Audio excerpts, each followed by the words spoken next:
Part 45.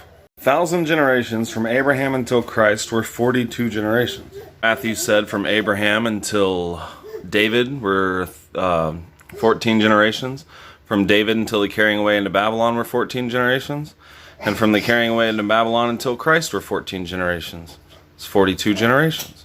And then Christ comes in the end of the world saying it's the last days, the time is short, and he's going to fulfill all the prophets.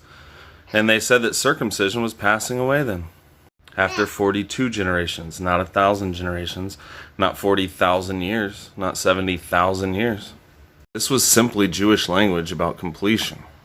Christ had the rod of iron and reigned for 42 months. 1,000 years, 42 months. 1,000 generations, 42 generations. And when the 1,000 years were expired, Satan was loosed out of his prison. And what did he do? He went out to deceive the nations in the four quarters of the earth, Gog and Magog, to gather them together to battle, the number of whom is as the sand of the sea. The baby fell down. We know that the beast was only going to rule for 42 months. We know that it was 42 months from 66 until 70 AD, whenever the temple was destroyed, whenever the armies came. We know that Satan, the beast, and the false prophet gathered all of these armies together to Armageddon, which we're talking about right here.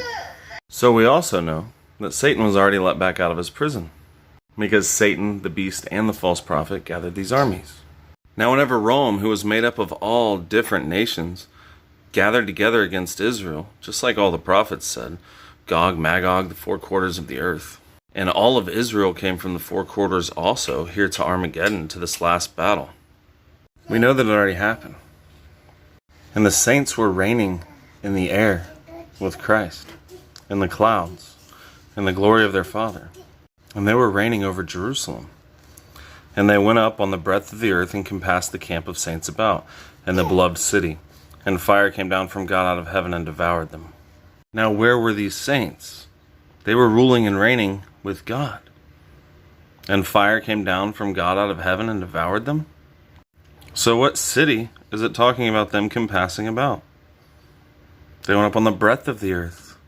It's them in the air. And on that last day, fire ripped through so fast that Titus basically said, I didn't destroy the temple. Their God destroyed the temple. And up until this point, Rome had been making their way up to the temple until this last day. And destroying those cities in Israel. They were destroying the beast. And then they destroyed the false prophet. And then this last day, there was one last battle. And whenever it was over, and the devil that deceived them was cast into the lake of fire and brimstone, where the beast and the false prophet are, and shall be tormented day and night forever and ever. Stay tuned.